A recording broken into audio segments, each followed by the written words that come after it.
Bienvenidos todos sean a la casa del Señor. Welcome everybody to the house of the Lord. We are happy to see you here. We are blessed. We want to welcome the young man next to Carla. Welcome to the church. God bless you. It's good to see you. Good to have you here. Queremos también darle la bienvenida a Ricardo una vez más. Bienvenido a la casa del Señor, cada uno de ustedes, nuestra hermanita que está con nuestra hermana María Rojo, bienvenida una vez más a la casa del Señor. Bienvenidos todos sean a la casa del Señor. Esta mañana el Señor ha obrado en nuestros corazones, ¿verdad que sí?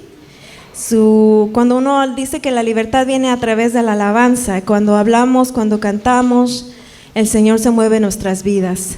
Y en esta mañana estamos contentos de tenerlos a todos ustedes aquí. Y queremos darles un anuncio rápidamente. Nuestra hermana Mariana va a estar con ustedes.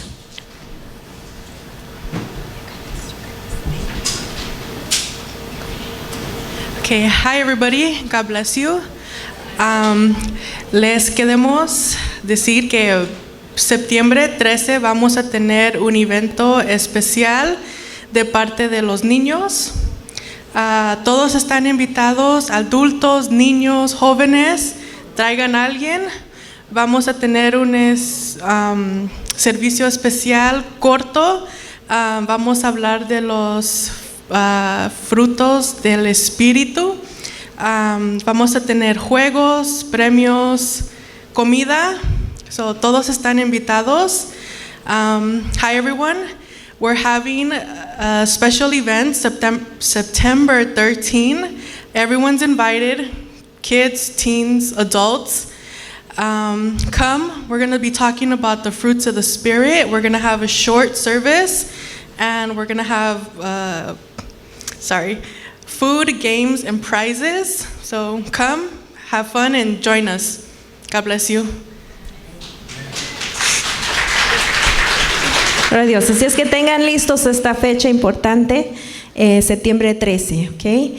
Y en esta mañana voltee con la persona que está al lado de usted, atrás de usted, y dígale bienvenido, estoy contento de verte, estoy alegre de verte en este día tan hermoso que Dios ha hecho para nosotros. Gloria a Dios. Y les recordamos nuestras reuniones. Tenemos reunión el miércoles a las 11 de la mañana, el miércoles de 7:30 a 8:30 nuestra reunión de oración, y nuestro estudio bíblico viernes a las 7:30, y continuamos con esta hermosa serie llamada Romanos, una carta que cambia la vida. Y en verdad, si usted ha estado viniendo y ha estado escuchando la palabra del Señor, podemos ver la gracia de Dios inmerecida, la justificación que por medio de Jesucristo hemos recibido, que somos inmerecedores, pero por su gracia Él nos da. Así es que aquí los esperamos. Sigamos orando por todas estas reuniones, todos eventos, que el Señor se mueva, ¿verdad que sí? Muy bien, con ustedes entonces nuestro pastor Rafael Ramírez. Dios les bendiga.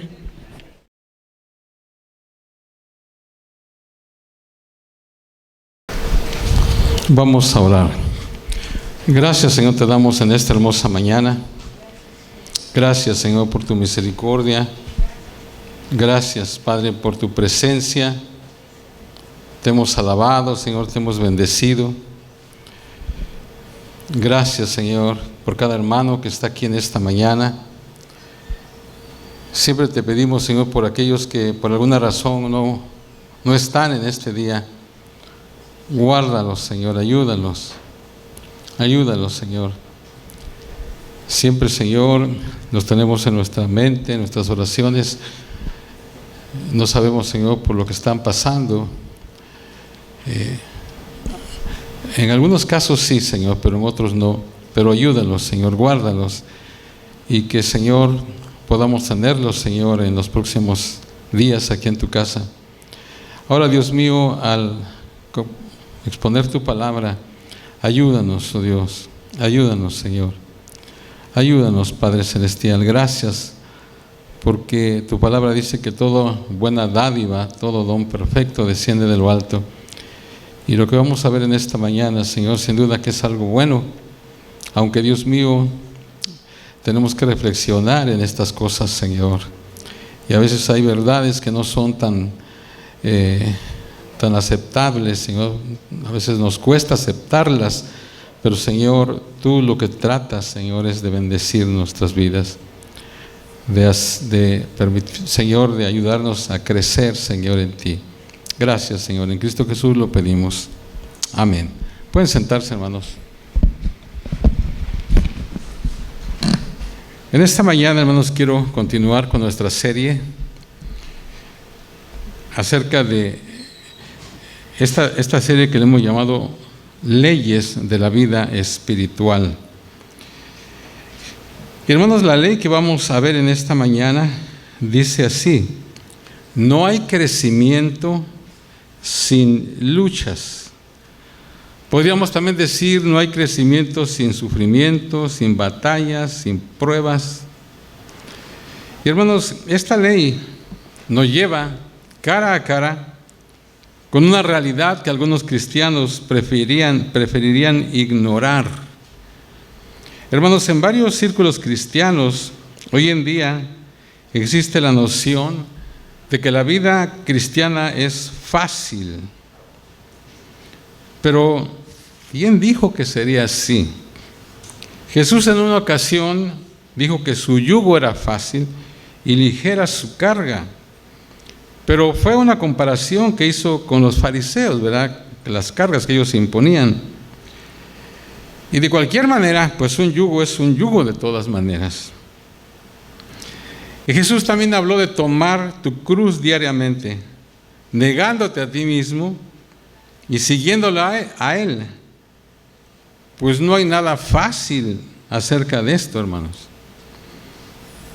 Hace algunos años yo escuché a un teólogo, ¿verdad? muy conocido, y él en una predicación él dijo que cuando Jesús te llama a morir. Él decía que siempre que alguien venía a Jesús, como que le echaba a perder la fiesta. Dice que ya ve que en una ocasión viene un hombre y le dice: te seguiré a donde vayas. Venía muy contento, ¿verdad? Te seguiré a donde vayas. Y Jesús le dice: las aves de los cielos tienen nidos, las zorras tienen cuevas, pero el Hijo del Hombre no tiene a dónde recostar su cabeza. O sea que en otras palabras, le echó a perder la fiesta. En otra ocasión, cuando el Señor Jesús hizo un milagro en un hombre, liberándolo de demonios que tenía, este hombre vino como muy contento, ¿verdad? Y le dice al Señor: te quiero seguir a donde vayas. Y el Señor le dijo: no, vete a los tuyos y diles cuán grandes cosas ha hecho Dios contigo. O sea que igual le echó a perder la fiesta, porque yo creo que a donde menos quería ir era regresar con su gente, porque su gente lo había despreciado y todo esto. Entonces no es nada fácil seguir al Señor. Ahora, hermanos, antes de seguir, debo decir, para que no me malentiendan, que la vida cristiana es la mejor vida que existe, porque es la única vida verdadera. Conocer a Cristo es conocer a Dios, y conocer a Dios es tener vida eterna. Jesús mismo dijo que cualquier cosa a la que tú renuncies te será repuesta muchas veces en esta tierra y obtendrás mucho más en la vida por venir. Sin embargo, la paradoja o contradicción es esta: si tú sigues a Cristo, tú tienes que perder tu vida para salvarla. Tienes que ir a la cruz cada día para descubrir el poder de la resurrección. Tienes que morir para hallar la vida abundante. Tienes que morir al pecado para experimentar la llenura de la vida en Cristo. Nada de esto es fácil. Si tú piensas que es fácil, es porque no has tomado la Biblia en serio. Romanos 7, hermanos, habla de una guerra que se lleva a cabo en la vida del creyente. Y en Romanos 8:13 se nos manda a hacer morir, dice, hacer morir los deseos de la carne. Gálatas 5:17 nos dice que la carne y el espíritu están constantemente en guerra. Ahora, tradicionalmente, los cristianos han hablado de 3 grandes enemigos que enfrentan: el mundo, la carne y el diablo. El mundo está ahí, alrededor de nosotros. La carne está dentro de nosotros y ama responder al llamado del mundo. Y al parecer, hermanos, el diablo está en todas partes, como dice en 1 de Pedro, como un león rugiente buscando a quien devorar. Entonces, con razón la Biblia dice ahí en Hechos 14:22, dice que a través de muchas tribulaciones necesitamos entrar en el reino de Dios. Y es por eso que Pablo le dijo a Timoteo que sufriera penalidades como buen soldado de Jesucristo. Esta ley, hermanos, que vamos a ver hoy, nos recuerda que esas dificultades están puestas en nuestro paso para nuestro beneficio espiritual. Esta ley, hermanos, nos enseña que el crecimiento espiritual es posible y necesario, pero no es instantáneo o fácil. No hay veredas en el camino hacia la gloria. Entonces, quiero empezar exponiendo 4 principios que nos ayudarán a pensar claramente acerca de nuestras batallas, luchas y pruebas. En primer lugar, porque vivimos en un mundo caído, porque ahí es donde vivimos. Cosas malas nos pasan a todos nosotros. Sencillamente escuche las peticiones, va a ver. O sea, hay cosas que están pasando y que no sencillamente son deseables para muchos. Porque vivimos en un mundo caído, eso es un hecho. Y ese es un principio que nos ayuda a pensar claramente acerca de nuestras batallas, luchas, pruebas. Porque vivimos en un mundo caído, cosas malas nos pasan a todos nosotros. Número 2, no tenemos control sobre muchas cosas que nos pasan a nosotros o a aquellos alrededor de nosotros, o sea, nuestros seres queridos. No podemos tener el control. Número 3, no tenemos un control completo sobre cómo responder. A veces hemos dicho, ¿verdad?, que nosotros tenemos el control para responder, pero a veces no podemos tener todo el control completo de cómo responder. Y número 4, nuestra respuesta a las pruebas determina en gran manera nuestro crecimiento espiritual o nuestro decaimiento espiritual. Nuestra respuesta a las pruebas es lo que va a determinar en gran manera si crecemos o decrecemos. Esta ley, hermanos, en breves palabras se define así: las luchas en la vida espiritual son inevitables, son duraderas y al final son beneficiosas. O sea, encontramos la gracia de Dios a través de nuestros problemas en maneras que no pasarían si las pruebas no nos llegaran. Pero eso requiere madurez cristiana. O sea, se requiere madurez cristiana para entender este principio. O sea que es este principio que nos hace maduros. Déjenme mencionar algo que les he mencionado en otras ocasiones, algo que leí hace un tiempo.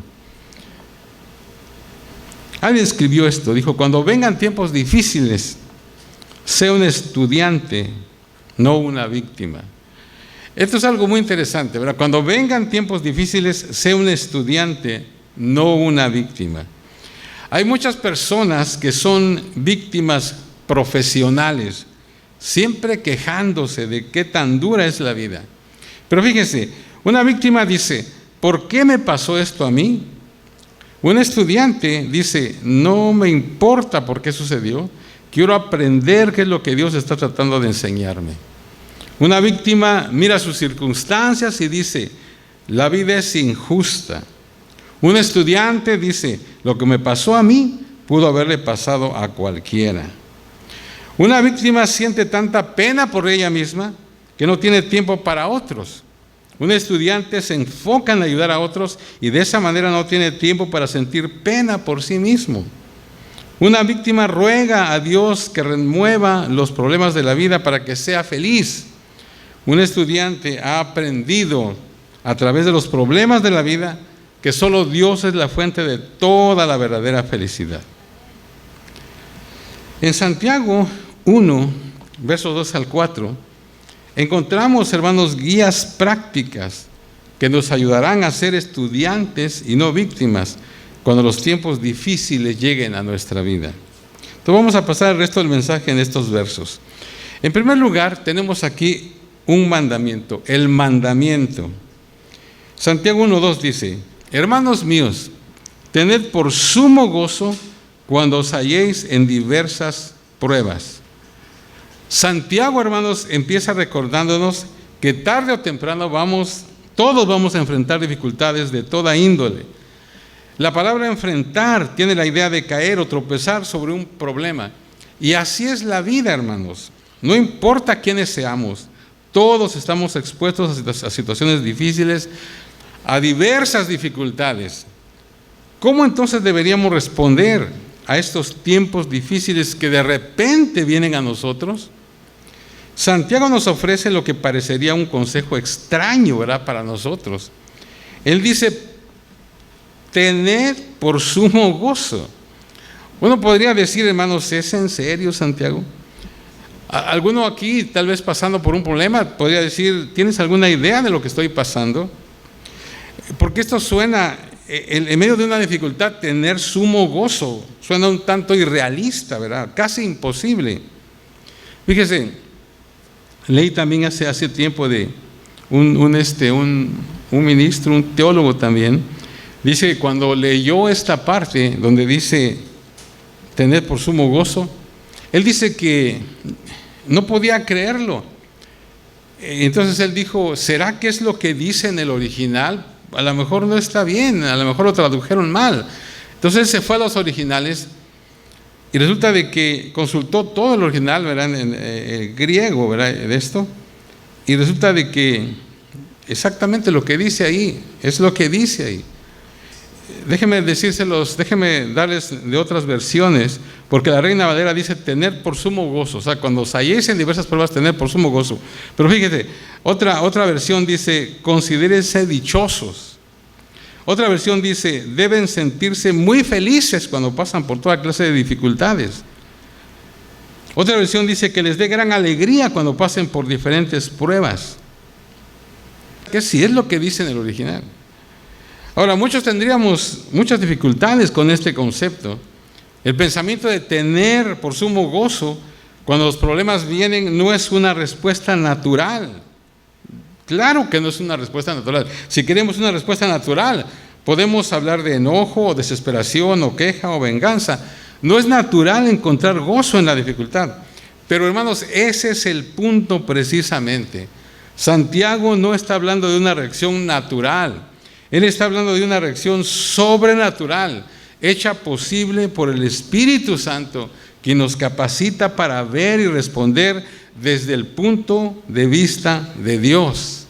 Entonces, hermanos, podemos concluir entonces que el tener por sumo gozo es una elección consciente que hacemos cuando vienen tiempos difíciles. Y es probablemente, hermanos, una elección que vamos a tener que hacer una y otra vez.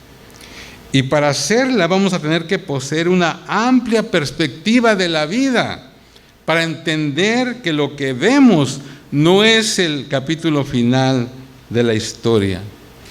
Entonces, si podemos hacer la decisión de ver la vida de esa manera, entonces podemos hacer estas siguientes afirmaciones acerca de nuestras luchas y nuestros problemas.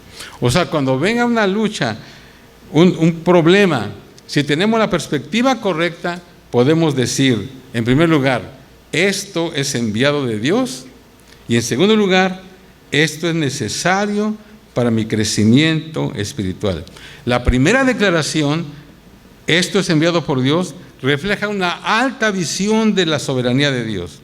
Todo lo que nos pasa es ya sea permitido por Dios o enviado por Dios. Si verdaderamente creo eso, entonces me puedo mover a la segunda declaración y empezar a mirar formas de crecer espiritualmente. Ahora, déjenme darles un consejo práctico.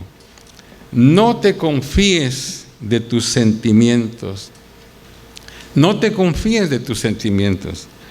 Cuando las personas a quien amas están en un gran dolor, o cuando enfrentes una sensible tragedia, o cuando tus amigos se vuelvan en contra de ti, o cuando la vida parece que se derrumba a tu alrededor, tus sentimientos no van a ser una guía confiable. O sea que no te vas a sentir gozoso o agradecido o lleno o confiado normalmente. En esos momentos estás lleno de emociones negativas. Por tanto, no juzgues las circunstancias por tus sentimientos. Juzga tus sentimientos por el Espíritu Santo y la palabra de Dios. Entonces, cuando haces eso, entonces aparece una poderosa conclusión. Y es la siguiente: estas grandes pruebas me dan una gran esperanza que Dios trae un gran beneficio para mí. O sea que el ver las cosas a la manera de Dios no cancela tus pruebas, no las elimina, pero transforma tu evaluación de esas pruebas. O sea, las vas a ver de forma diferente, porque crees que Dios intenta a través de ellas darte un gran beneficio que no vendría de ninguna otra manera. Entonces, gózate, porque Dios está en control. Ahora, no hay duda de que nuestro principal problema viene porque entendemos o malentendemos la palabra gozo. En el mundo contemporáneo, esa palabra es virtualmente sinónimo de felicidad. Para nosotros, gozo significa la ausencia de todo dolor, pero eso no es todo lo que la Biblia quiere decir con respecto al gozo. Quiero darles una definición, y ahí se las apunté también en sus bosquejos. Una definición de gozo. Fíjense, el gozo es una satisfacción profunda que viene de conocer que Dios está en control, aun cuando mis circunstancias parecen estar fuera de control. La clave, hermanos, para el gozo es saber que Dios está en control. Si tú sabes eso, puedes estar satisfecho a un profundo nivel. Escúchame lo que te voy a decir. La clave para el gozo es saber que Dios está en control. Y si tú sabes eso, puedes estar satisfecho a un profundo nivel, aun cuando llores sobre lo que está pasando alrededor de ti y en ti. O sea que en otras palabras, puedes estar llorando y sufriendo mucho, pero en el fondo sabes que Dios está en control. Hay una historia, hermanos, que nos puede ilustrar esto. Está en 2 de Samuel 12. Y es la historia de la muerte de un hijo de David. David, como ustedes saben, seduce a Betsabé, comete adulterio con ella y manda a matar a su esposo. Luego se casa con esta mujer y tiene un hijo, pero Dios pues no estaba contento, ¿verdad?, con el pecado de David. Y manda al profeta Natán para decirle a David que el niño moriría. Dice la Escritura que Dios hirió al niño y éste enfermó gravemente, según de Samuel 12:15. En respuesta, dice que David ayunó, oró, clamó a Dios para que el niño se salvara. Se tiró al suelo y estuvo aún 7 días llorando delante de Dios. Sus siervos le rogaban que se levantara del suelo y comiera, pero él no quiso hacerlo. Cuando el niño murió al 7º día, los siervos estaban temerosos de decírselo al rey porque pensaban que lo iban a lastimar más. Pero David les preguntó qué había pasado con el niño y ellos le dijeron que había muerto. Cuando David supo que el niño había muerto, se levantó, se lavó, se ungió, cambió sus ropas y entró a la casa de Dios y adoró. Luego regresó a su casa y comió. Los sirvientes no podían entender por qué cuando el niño estaba enfermo, David se rehusó a comer y pasó en ayuno, y ahora que el niño había muerto, él se levantó y fue al templo y comió. La respuesta de David, hermanos, es clásica. Él les dijo que él había ayunado y orado mientras el niño estaba aún vivo, pensando en que Dios tal vez lo libraría de la muerte. Pero una vez que el niño murió, el ayuno no haría ninguna diferencia. Él dice, ahí en 2 de Samuel 12:23, ¿podré yo hacerle volver? Yo voy a él, mas él no volverá a mí. Ahora, tú puedes buscar a través de estos 2 capítulos de 2 de Samuel, capítulos 11 y 12, y no vas a encontrar la palabra gozo por ninguna parte. Aún así, creo que este pasaje, hermanos, nos ofrece un triste, pero verdadero ejemplo en la vida de lo que significa tener por sumo gozo.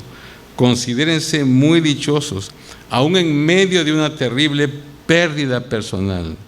O sea que no hay risas aquí, solo dolor, solo pena y lágrimas en un hombre que por sus malas decisiones causó la muerte de su hijo.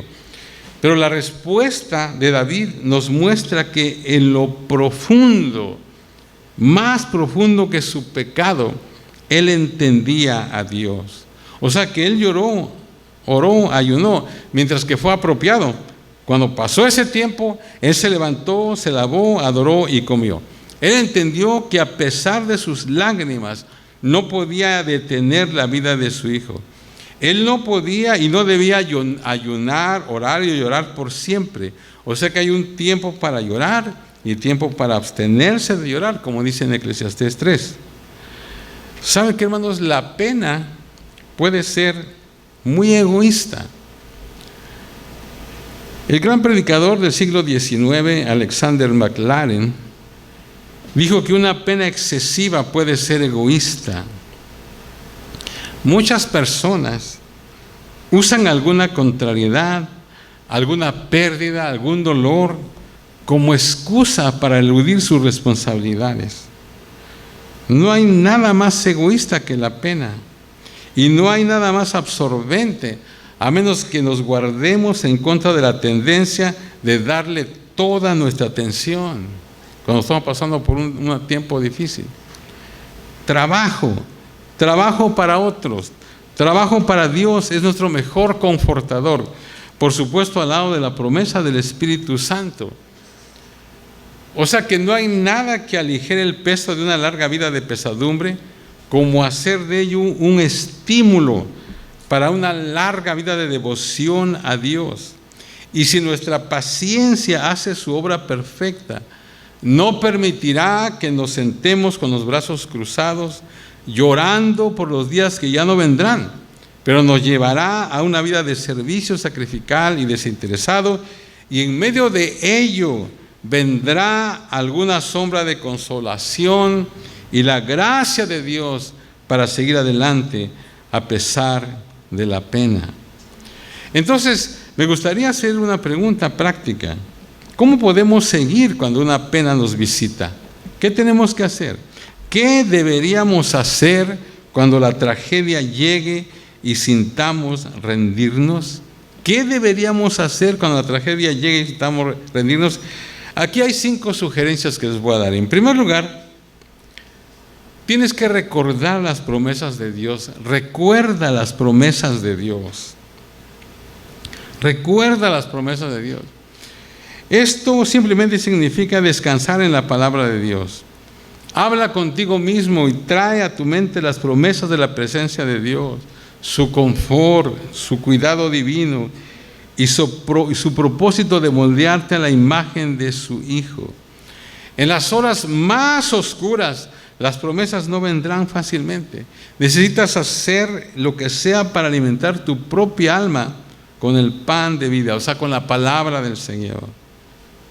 Recuerda las promesas de Dios. En segundo lugar, da gracias por lo que puedes dar gracias. Da gracias por lo que puedes dar gracias. Hermanos, hay tiempos cuando el dar gracias parece casi imposible y algunas veces aún tal vez irreverente, porque deberíamos dar gracias a Dios por la maldad, por el pecado, por las injusticias, por la enfermedad, por la muerte.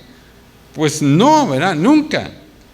Pero aunque tú no puedas dar gracias a Dios por el 99% de lo que está pasando, enfócate en el 1% que claramente ves y da gracias a Dios por eso. Hermanos, yo he dicho en otras ocasiones, ¿verdad? Por muy mal que te esté yendo, siempre hay algo por lo cual tú puedes dar gracias a Dios. Si tú buscas, vas a ver que va a haber algo. No importa que veas todas las cosas malas, quizás el 99% es malo, pero busca ese 1%. Y la otra cosa también es cierta, ¿verdad? A veces a la gente, por muy bien que le está yendo, siempre hay algo, ¿verdad?, que no está yendo bien. Otra vez, aunque no puedas dar gracias por el 99% de lo que está pasando, enfócate en el 1% que ves claramente y da gracias a Dios por eso. Da gracias por lo que puedes dar gracias. En tercer lugar, rechaza rendirte a la amargura y a la desesperación. O sea, no lo hagas. No te rindas a la amargura y a la desesperación. Y aquí, hermano, hablo de las elecciones conscientes del corazón. Muchas veces hablamos como si estuviéramos involuntariamente sobrepasados y no tuviéramos otra alternativa, sino darnos a la amargura, al enojo, a la desesperación. O tal vez pensamos que no tenemos otra elección, sino la de abandonar nuestra fe en Dios. Pero siempre es mejor que digamos, podría rendirme a la ira, pero por la gracia de Dios voy a escoger un camino más alto. Podría apartarme de Dios, pero no lo haré. O sea que rechaza rendirte a la amargura y a la desesperación. En cuarto lugar, cree, o más bien dicho, elige creer en Dios. Elige creer en Dios. Eso significa exactamente eso. Cree en Dios, cree en su bondad, cree en su amor, cree en su amabilidad. La fe es una elección hecha en el corazón. Si quieres creer, tú creerás. Y los ángeles del cielo vendrán en tu ayuda. Pero tienes que decidirte, elegir. Elige creer en Dios. Y en quinto lugar, hermanos, decide continuar con tu vida. Decide continuar con tu vida. Esto es lo que hizo David. Esto es lo que necesitamos hacer. La pena es buena, ¿verdad? Y propia, y también es sanadora y aún ennoblecedora. Pero después de que la pena ha hecho su labor de sanidad y ayuda, necesitamos movernos. El pasado se fue y no podemos volver atrás. No trates de hacerlo. Tú no puedes vivir en el ayer y tampoco puedes vivir o quedarte en el hoy.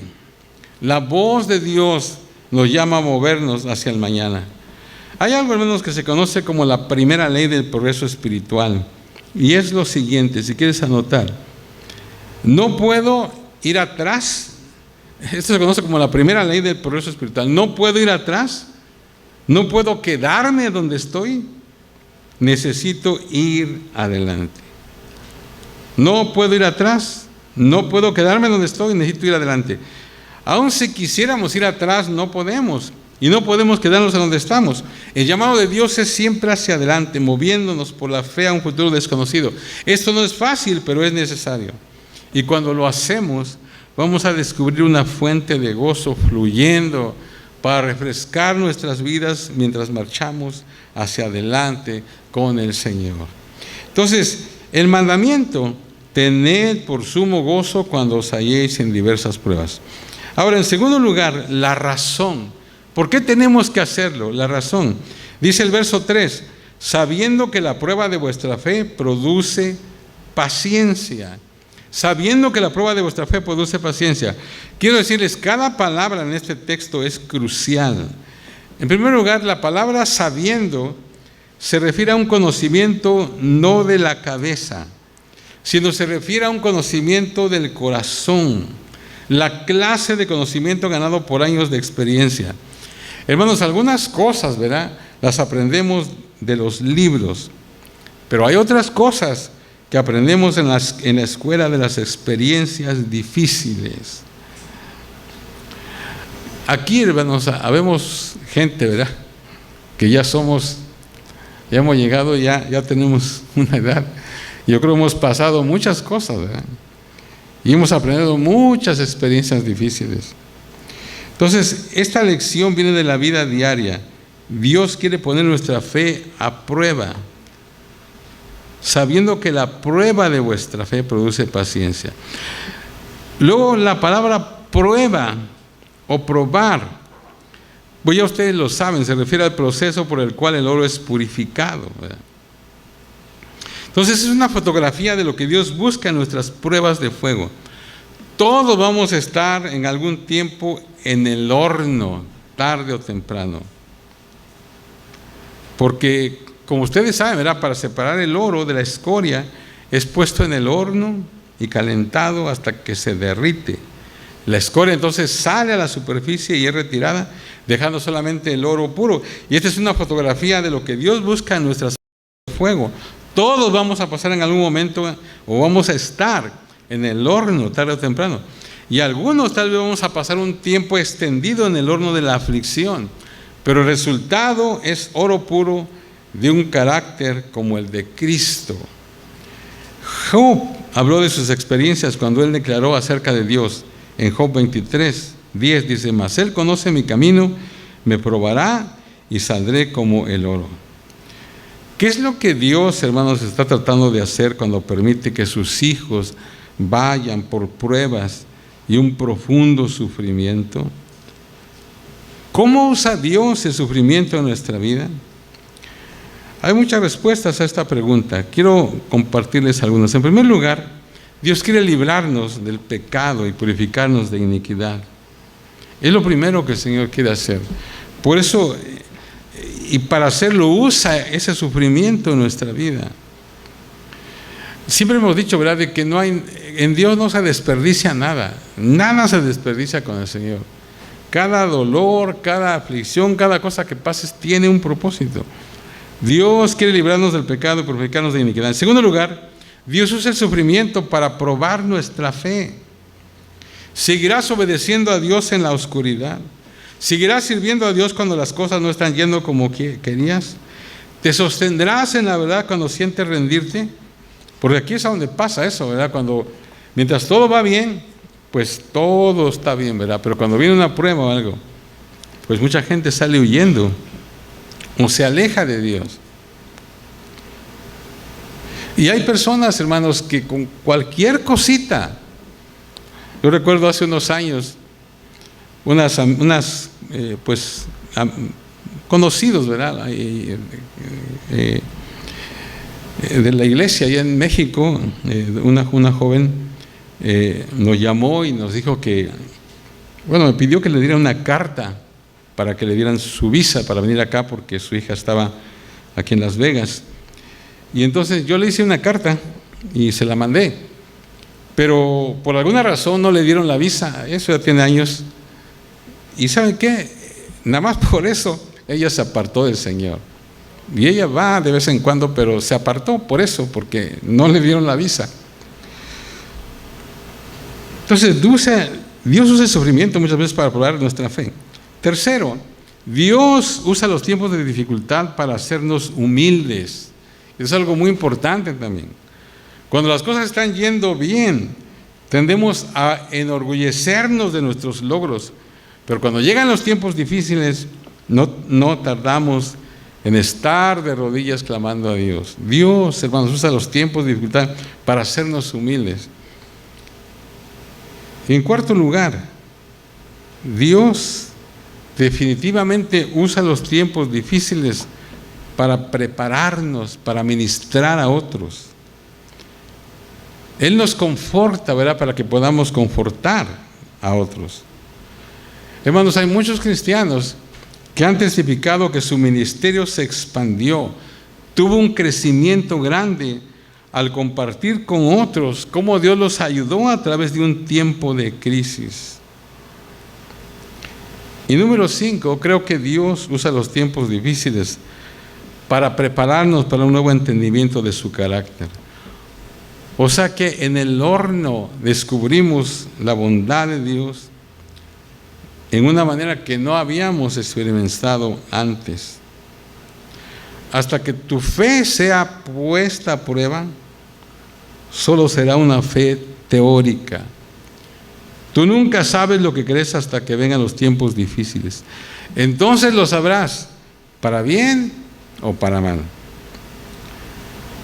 Cuando el teléfono suena con malas noticias, cuando tu hijo se mete en problemas graves, cuando tus mejores amigos te traicionan, cuando pierdes el trabajo, cuando la vida se vuelve difícil, entonces descubres lo que verdaderamente crees en lo profundo de tu alma. Hasta entonces, tu fe es especulativa porque no ha sido probada. Puedes hablar del cielo todo lo que quieras, pero tú descubrirás si crees o no cuando estés en una situación muy difícil. Ahora, la otra palabra que aparece en el texto es la palabra paciencia. Dice, sabiendo que la prueba de vuestra fe produce paciencia. El gran diseño de Dios es producir paciencia, o se traduce también como perseverancia, ¿verdad? Y esa palabra en el griego también se traduce como aguante, firmeza. En el libro de Apocalipsis, esta palabra describe la fe de esos hombres valientes, quienes no tomarían la marca de la bestia. Por lo tanto, describe un cierto tipo de fe probada en la batalla, que se mantiene firme bajo el fuego del enemigo y no se rinde, ni sale corriendo tampoco. William Barclay, el gran comentarista del Nuevo Testamento, nota que en la iglesia primitiva los mártires se ganaron el respeto de los inconversos porque en el momento de la muerte tenían o exhibían esta cualidad. Él dice que hasta el fin ellos morían con su fe intacta, y dice que se decía de ellos que morían cantando. O sea que tremendo, ¿verdad? Perseverancia, paciencia.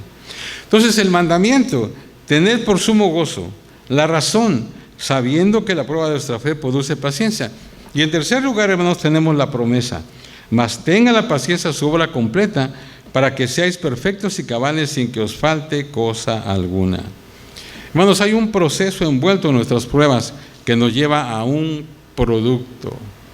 La paciencia o perseverancia requiere trabajo, fe, esperanza y una firme determinación de mantenernos en nuestra fe, aun cuando el mundo pareciera desintegrarse a nuestro alrededor. La paciencia o perseverancia dice: no voy a rendirme, no importa lo que pase o qué tan mala sea la vida. Me voy a mantener porque lo prometí y porque creo que Dios tiene algo para mí. La recompensa de tal determinación es madurez espiritual genuina. O sea, cuando las pruebas hayan terminado su obra en nosotros, no nos faltará nada de lo que Dios quiere que tengamos. Si necesitamos fe, la tendremos. Si necesitamos esperanza, la tendremos. Si necesitamos amor, lo tendremos. Si necesitamos cualquiera de los 9 frutos del Espíritu de Gálatas 5, serán producidos en nosotros. Nada quedará fuera, nada quedará atrás. El gran peligro es que tratemos de acortar el proceso de nuestros problemas, fíjense, ese es el gran peligro. Hay una versión de la Biblia que es The Message, ¿verdad? El mensaje, y traduce esa parte del verso de Santiago 1:4 donde dice: mas tenga la paciencia su obra completa. Esa versión la traduce de esta manera, dice: no trates de salirte de algo prematuramente. No trates de salirte de algo prematuramente. Y es un buen consejo ese, ¿verdad? Pero no siempre es fácil seguirlo. Ahora, déjenme envolver este mensaje con algunas palabras de conclusión. Cuando vengan las pruebas, y van a venir a todos nosotros, ¿verdad? Eventualmente, hay algo que no podemos saber y hay algo que podemos saber. O sea, hay cosas que sabemos y cosas que no sabemos. En primer lugar, no siempre sabemos por qué las cosas pasan de la manera en que pasan. No siempre lo sabemos. No importa qué tan duro tratemos de entenderlo, siempre habrá muchos misterios en la vida. O sea que mientras más grande sea la tragedia, más grande será el misterio. Dios no se explica a nosotros. Al ir por la vida, hermanos, podemos mirar atrás y ver muchos espacios en blanco que desearíamos que Dios los llenara por nosotros.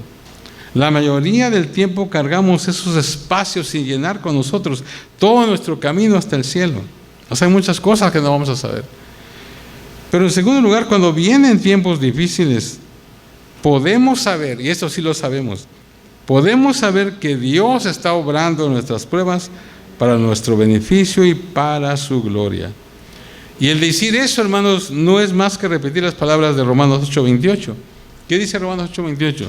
Y sabemos que los que aman a Dios, todas las cosas les ayudan a bien. Algunas veces lo vemos, a menudo vamos a tomar eso por fe, pero es verdad, ya sea que lo creamos o no. Y de esta manera, hermanos, nos quedamos con las simples palabras de esta ley de la vida espiritual. No hay crecimiento sin lucha. No hay crecimiento sin lucha. Mientras vivamos en un mundo caído, no podemos pelear en contra de esta ley y ganar. Nuestros brazos, hermanos, son muy cortos para pelear con Dios. Ahora, hay dos grupos de personas. En primer lugar están los temerosos, aquellos que temen a las pruebas de la vida. Nuestro mensaje es: anímate, no temas. Nada puede tocarte que no pase primero por las manos de tu Padre Celestial. Aunque la flecha sea disparada por el enemigo, no te tocará a menos que Dios lo permita. Y tu Padre que te ama nunca te dará más de lo que puedas soportar. Aunque tal vez pienses que estás muy lejos del alcance de Dios, no lo estás. Dios mide sus pruebas junto con sus bendiciones. Si Él te aflige, no es para destruirte, sino para desarrollar en ti el oro del carácter de Cristo. Ahora, ¿qué podemos decir de aquellos que están sufriendo ahora mismo? Y yo sé que hay gente, ¿verdad?, que está pasando por situaciones difíciles ahora mismo. ¿Deberíamos tenerles lástima? No. Deberíamos felicitarte de que Dios te considere digno de tan grandes pruebas. Nada se desperdicia, como dije hace un momento. Nada se desperdicia, ni tu dolor, ni tus lágrimas, ni tu confusión y aún tus dudas. Todo eso es grano para el molino de los propósitos amorosos de Dios. Alguien dijo que detrás de algo que se mira negativo se esconde una cara sonriente. Entonces recibe con gozo lo que Dios te ha dado y bendice su nombre. Para hacer esto lo más simple posible, me gustaría resumir mi mensaje en solo 2 palabras. Cuando vengan los tiempos difíciles, cuando las pruebas caigan sobre nosotros, o pareciera que nosotros caemos sobre ellas, ¿qué deberíamos hacer? Quiero que recuerdes estas 2 palabras: ora y mantente. Ora y mantente. Repítelas conmigo: ora y mantente. Voltea con alguien que está a tu lado y dile: ora y mantente. O sea, permanece. Ora y mantente. No corras, no te escondas, no culpes a Dios. No empieces a argumentar con el Todopoderoso. No pierdas tratando de dar excusas. No pierdas el tiempo tratando de dar excusas o promesas vacías. Y no trates de negociar tu salida del problema. No trabaja así. Y tú no tienes nada que negociar de todos modos. Ora y mantente. Ora y mantente. O sea, ora, busca el rostro de Dios. Pasa tiempo con Dios, escucha su voz. Pregúntale a Dios: ¿qué estás tratando de enseñarme, Señor? Habla, Señor, y oiré tu voz. Y luego mantente, espera, sé paciente, no te apresuras. No apresures a Dios. No lo puedes apresurar. Rechaza alejarte. Afirma por fe que Dios está trabajando, aunque parezca invisible y tu vida parezca estar fuera de control. Y no hagas nada ignorante o apresurado. Detente por un momento y piensa en ello. Dale a Dios tiempo para orar. Habrá tiempo para hacer algo después si tienes que hacerlo. La lección, hermanos, es nuestra. El camino cristiano, hermanos, no es un camino fácil. Y cualquier presentación de lo contrario es falsa.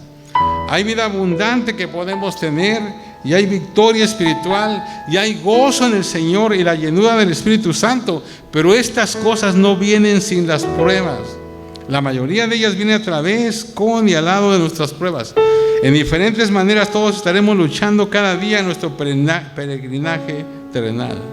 Hermanos, en un mundo caído no puede haber otra manera. Y la mayoría de las veces no podemos escoger nuestras pruebas y tampoco podemos evitar la mayoría de ellas, pero podemos escoger cómo responder. Esa parte es totalmente nuestra. Puedes escoger gozo o amargura, perdón o ira, confianza o incredulidad, fe o temor, amor u odio, caballerosidad o necedad, misericordia o venganza, paz o preocupación, esperanza o desesperación. Nuestra perspectiva, hermanos, marca toda la diferencia. Nuestras pruebas no son enviadas para hacernos caer, son enviadas a nosotros para causar que descansemos en su gracia. No están hechas para derrotarnos, sino para ser los objetos de una más grande victoria espiritual. Ellas no intentan hacernos débiles, sino hacernos más fuertes. No son enviadas para herirnos, sino para ayudarnos. Por lo tanto, no deberíamos quejarnos cuando vengan tiempos difíciles. Deberíamos regocijarnos, y nos regocijaremos si creemos lo que Dios ha dicho. Cada prueba difícil, hermano, es otro escalón en la escalera que nos lleva de la tierra al cielo. Y recuerda esto, hermano, una vez más: no hay crecimiento sin batalla. No hay crecimiento sin batalla. Esta, hermanos, es una ley de la vida espiritual. Póngase de pie, hermanos, vamos a orar. A lo mejor tú necesitas pasar en esta mañana al altar para que Dios afirme esta palabra en tu corazón. Especialmente, como dije hace un momento, si estás pasando por una situación difícil, y no importa que no estés pasando ahorita, de vez en vez pasamos por esas situaciones. Y a veces salimos de una y entramos en otra, porque Dios quiere producir en nosotros su carácter. Pero si tú estás pasando por una situación difícil, ¿por qué no vienes al altar? ¿Por qué no vienes al Señor y dices: Señor, ayúdame? Ayúdame a seguir orando y a seguir manteniéndome firme en ti, Señor. Porque yo quiero ser un testimonio, Padre, para aquellas personas que me están viendo. Y tal vez tú les has testificado de que tú eres cristiano. Ellos, cuando te ven, ellos pueden decir: este sí es un cristiano. Sigue adelante en medio de las pruebas, de las luchas. Gracias, Señor. Te adoramos, Padre. Te adoramos, Señor. Gracias. Gracias. Gracias, Señor. Gracias. Oh, Señor, gracias. Esta mañana, oh Dios, yo sé que hay situaciones difíciles, Señor, en medio de tu pueblo. Hay situaciones, Señor, que parecerían, Señor, ser imposibles, tal vez, Señor, de salir adelante. Yo te pido que tú traigas confort a la vida de mis hermanos, que puedan entender ellos, Señor, de que, Dios mío, esto no es el final. Oh, Padre, gracias. Hay mucho más, Señor, en ti. Oh, Señor, ayúdanos, Padre. Que, Dios mío, podamos entender estas verdades, y que cada situación que venga a nuestra vida podamos decir: esto es enviado de Dios, esto va a servir para mi crecimiento espiritual. Bueno, si podemos decir eso, Señor, vamos a estar en el camino correcto y vamos a seguir adelante, no importa las situaciones que pasen, Señor. Gracias, gracias, gracias. Y gracias te doy, Señor, porque tú no desperdicias nada. Gracias, Señor, porque, Dios mío, en el dolor, Señor, en la prueba, Señor, que alguno de mis hermanos pase, tú, Señor, vas a permitir, Señor, una enseñanza que ellos después van a compartir con alguien más, Señor. Oh, cuando alguien pasa por una enfermedad, qué mejor que esa persona para que aconseje a otra que está pasando por lo mismo. Cuando una madre, Señor, está pasando una situación difícil con sus hijos, qué mejor, Señor, que esa persona para ser usada, Señor, para dar un consejo a otra madre. Señor, cuando, Dios mío, hay alguien con problemas, Dios mío, económicos, qué mejor, Señor, que esa persona para darle un consejo a otra que está pasando por lo mismo. Ayúdanos, Señor. Ayúdanos, Padre. Quizás, Señor, esta situación, Señor, que está pasando, Señor, a un hermano o hermana, puede ser tal vez, Señor, el principio de un gran ministerio, Señor. De un gran ministerio, Dios, porque así ha pasado con mucha gente. Ayúdanos, Padre, gracias.